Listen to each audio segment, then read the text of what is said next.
मैं एक मशहूर इंजीनियर था, लेकिन आज इस दुनिया में मैं अकेला इंसान हूँ। एक खतरनाक ज़ॉम्बी वायरस ने धरती को रहने लायक नहीं छोड़ा।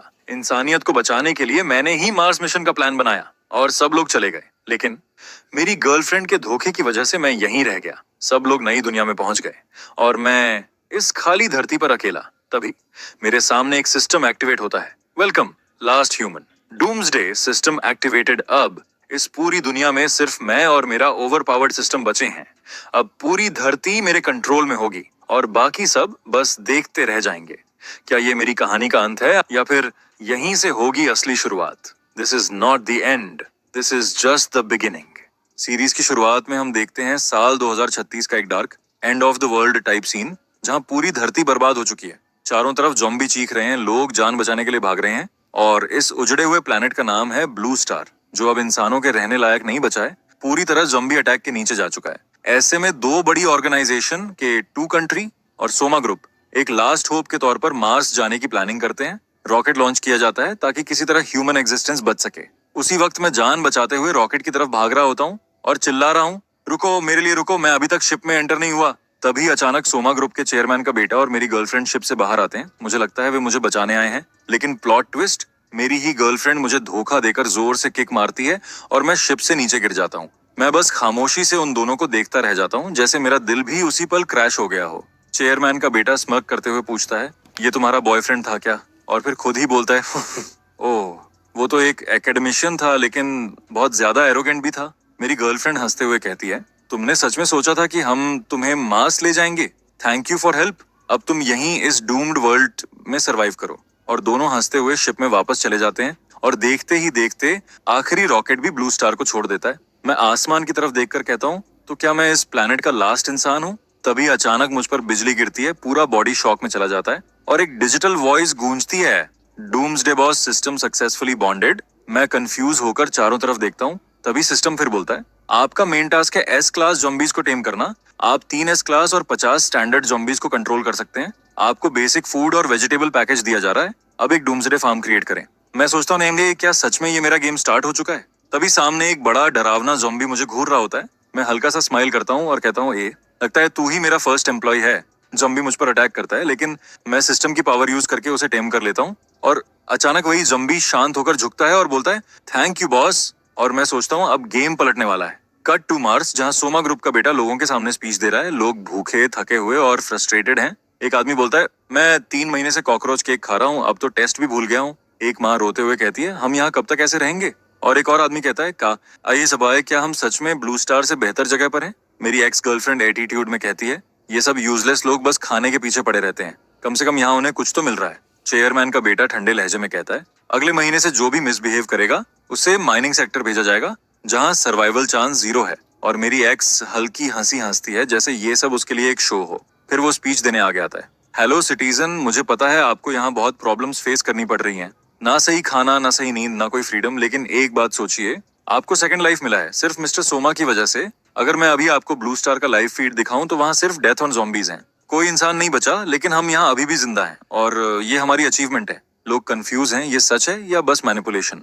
तभी अचानक स्क्रीन ग्लिच करती है और एक लाइव फार्म का सीन सामने आता है। टमाटर, खीरा, पत्ता गोभी, सब कुछ फ्रेश उग रहा है और मैं ज़ॉम्बीज को कमांड दे रहा हूँ, हे जल्दी काम करो, टाइम वेस्ट मत करो। और ज़ॉम्बीज पूरी लॉयल्टी के साथ काम कर रहे हैं, जैसे प्रो वर्कर्स हों। मार्स पर लोग चौंक जाते हैं। 1 मिनट, ये फार्म है, ये कैसे पॉसिबल है? कोई चिल्लाता है, जैसे वो इंसान ज़ॉम्बीज को कंट्रोल कर रहा है और मैं कैमरे की तरफ देखकर हल्की स्माइल देता हूँ, जैसे कह रहा हूँ, गेम अभी शुरू हुआ है और इस बार बॉस मैं हूँ। फिर से फार्म का सीन दिखाया जाता है, जहाँ ज़ॉम्बीज फुल ऑन मेहनत कर रहे हैं। कोई ताजे टमाटर तोड़ रहा है, कोई उन्हें बास्केट में भरकर दूसरी जगह ले जा रहा है। पूरा वाइब ऐसा जैसे कोई पोस्ट अपोकैलिप्टिक एग्रीकल्चर स्टार्टअप चल रहा हो। और मैं हल्की स्माइल के साथ बोलता हूँ ना, चलो एवरीवन फास्ट मूव करो, जल्दी खत्म करो, हमें वापस घर जाना है। ये सुनते ही सारे ज़ॉम्बीज और ज्यादा स्पीड में काम करने लगते हैं, जैसे उन्हें कोई बोनस मिलने वाला हो। अब मेरे पास 3 पावरफुल ज़ॉम्बीज हैं, एक बिग ज़ॉम्बी, दूसरा मेरी ज़ॉम्बी गर्लफ्रेंड और तीसरा रेड आई। तीनों अलग अलग टैलेंट के साथ पूरा स्क्वाड रेडी है। तभी बिग ज़ॉम्बी थोड़ा मासूम फेस बनाकर बोलता है, हे बॉस, मुझे बहुत भूख लगी है, क्या मैं एक टमाटर खा सकता हूँ? मैं अपने ग्लासेस ठीक करता हूँ, थोड़ा बॉस स्टाइल में बैठता हूँ और कहता हूँ, पहले काम खत्म करो, फिर खाना मिलेगा। वो थोड़ा उदास होकर कहता है, इसे खत्म करने में 30 मिनट से ज्यादा लगेंगे। मैं स्मर्क करता हूँ और कहता हूँ, नहीं, अगर जल्दी खाना है तो जल्दी काम खत्म करो और काम पूरा होने के बाद तुम्हें गिफ्ट में 3 बड़े टमाटर मिलेंगे। इतना सुनते ही उसका मूड 100% चार्ज हो जाता है और तभी रेड आई मेरे पास आकर धीरे धीरे हवा करने लगता है, जैसे कोई पर्सनल असिस्टेंट हो, और बिग ज़ॉम्बी खुशी में लगभग उड़ते हुए स्पीड में काम शुरू कर देता है। मैं चिल्लाता हूँ, ए दीवार मत तोड़ देना, ओवर एक्ट मत कर। रेड आई बोलता है, मम बॉस मैं आपको हवा दे रहा था, अच्छा लग रहा है ना? वैसे आप कोका कोला भी पी सकते हैं। मैं समझ जाता हूँ कि रेड आई को भी कुछ चाहिए। मैं पूछता हूँ, जो तुम्हें कुछ चाहिए क्या? वो थोड़ा नर्वस होकर कहता है, नहीं बॉस, और जल्दी से निकल जाता है जैसे कुछ छुपा रहा हो। मैं आराम से कोका कोला पीते हुए सोचता हूँ, 6 महीने पहले मेरी गर्लफ्रेंड प्रियांशु ने मुझे धोखा देकर इस डूम्ड वर्ल्ड में छोड़ दिया था। मैं ब्लू स्टार का आखिरी इंसान था, लेकिन तभी मुझे ये बॉस सिस्टम मिला।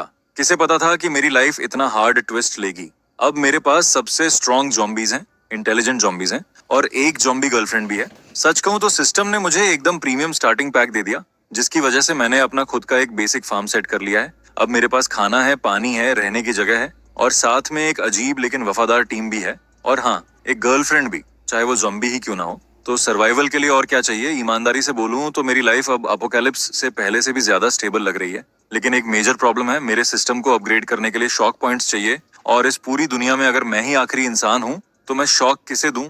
ज़ॉम्बीज तो कुछ फील ही नहीं करते, उन्हें डराना या चौंकाना इम्पॉसिबल है। तभी मैं ड्रिंक ले ही रहा होता हूँ कि अचानक एक नोटिफिकेशन पॉप होता है। होस्ट ने मार्स से अटेंशन डिटेक्ट किया है, और देखते ही देखते मेरे शॉक पॉइंट्स 99 प्लस, फिर 120 प्लस, और लगातार बढ़ते ही जा रहे हैं, जैसे कोई लाइव ऑडियंस मुझे देख रही हो। और ये काउंटर रुकने का नाम नहीं ले रहा, बढ़ते बढ़ते सीधा 10,000 तक पहुंच जाता है। मैं हैरान होकर कहता हूँ, जी ये क्या हो रहा है? ये पॉइंट्स कहाँ से आ रहे हैं? जय हिंद। मैं तुरंत बोलता हूँ, जी सिस्टम चेक करो, सोर्स ट्रैक करो। सी सिस्टम एनालाइज करता है और सिग्नल ट्रेस करके दिखाता है। मार्स, यानी मार्स पर मौजूद लोग मुझे देख रहे हैं, इसका मतलब मैं अब उनके लिए एक लाइव शो बन चुका हूँ। ब्लू स्टार का लास्ट सर्वाइवर जो ज़ॉम्बीज के साथ फार्मिंग कर रहा है। सीन शिफ्ट होता है मार्स पर, जहां लोग स्क्रीन देखकर शॉक में चिल्ला उठते हैं, मैंने अभी टमाटर देखा। कोई कहता है, वो लड़का ज़ॉम्बीज को कमांड कर रहा है, ये कैसे पॉसिबल है? एक और आदमी बोलता है, हमें तो बताया गया था कि ब्लू स्टार पूरी तरह पोल्यूटेड और डेड है, तो वो वहां जिंदा कैसे है? तभी प्रियांशु गुस्से और शॉक में बोलती है, ये जियांग ही है, ये वहां जिंदा कैसे है? और उससे भी बड़ी बात, ये जैसे यूजलेस इंसान ज़ॉम्बीज को कंट्रोल कैसे कर रहा है, ये इम्पॉसिबल है। तभी चेयरमैन सोमा का मैनेजर, जो अब तक चुप था, तिरस्कार भरे अंदाज में कहता है, ये बेवकूफ अभी तक जिंदा कैसे है? प्रियांशु फिर चिल्लाती है, ये जियांग ही है, इसे तो मर जाना चाहिए था, ये कैसे सरवाइव कर रहा है? ये पूरी तरह अनबिलीवेबल है। मैनेजर तुरंत ऑर्डर देता है, जल्दी सिग्नल कट करो, स्क्रीन ऑन ऑफ करो, अभी के अभी। और उसी पल स्क्रीन ब्लैक होने लगती है। लेकिन तब तक बहुत देर हो चुकी होती है, पूरी कॉलोनी सच्चाई देख चुकी होती है।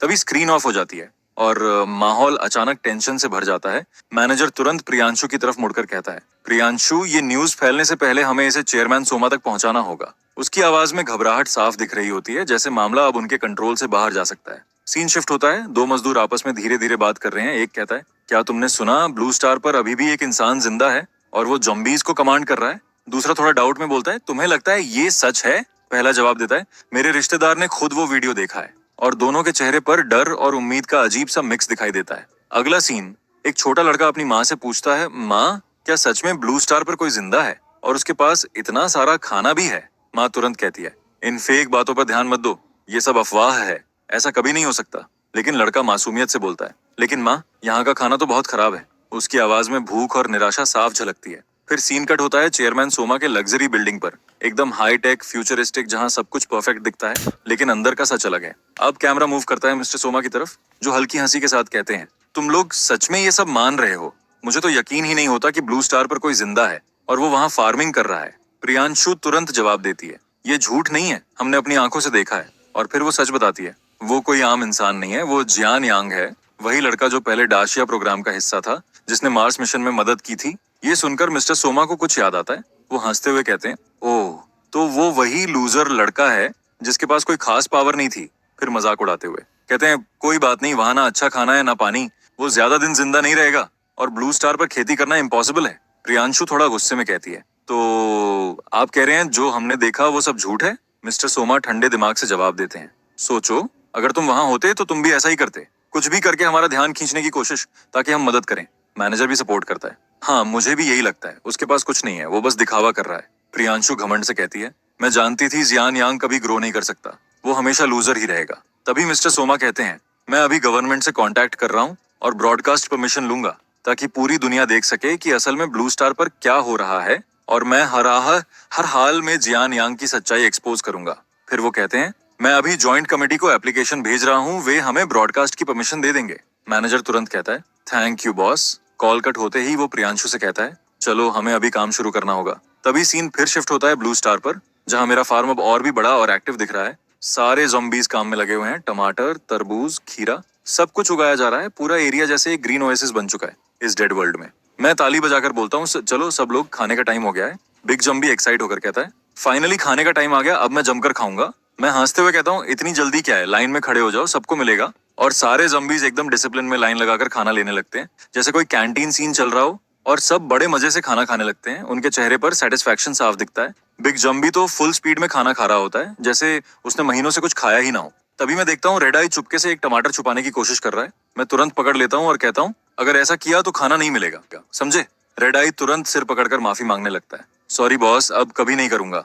मैं मुस्कुराकर कहता हूँ, सीखो अपनी सिस्टर से। और अपनी जम्बी गर्लफ्रेंड की तरफ इशारा करता हूँ, जो आराम से बैठकर अच्छे से खा रही होती है, बिल्कुल शालीन तरीके से। तभी मुझे अचानक 1 साल पहले की बात याद आती है, जब मैंने सबको मार्स पे जाने का आइडिया दिया था। असल में पूरा प्लान मेरा था, लेकिन बाद में मुझे पता चला कि मार्स में इतनी कैपेसिटी ही नहीं है कि इतने लोगों को संभाल सके। मैंने सबको वार्न किया था कि इतने लोगों को वहां ले जाना सही नहीं होगा, लेकिन किसी ने मेरी बात नहीं सुनी। तभी मेरी ज़ॉम्बी गर्लफ्रेंड मेरे पास आती है, मेरे मुंह के पास तरबूज लाकर कहती है, बॉस इसे ट्राई कीजिए, बहुत टेस्टी है। मैं मुस्कुराकर उसके सिर पर हाथ फेरता हूँ और उस पल मुझे लगता है शायद मैं मार्स से ज्यादा यहाँ खुश हूँ, क्योंकि यहाँ मेरे पास सब कुछ है। अब 6 महीने गुजर चुके हैं, मेरे पास काफी सारे पॉइंट्स जमा हो चुके हैं।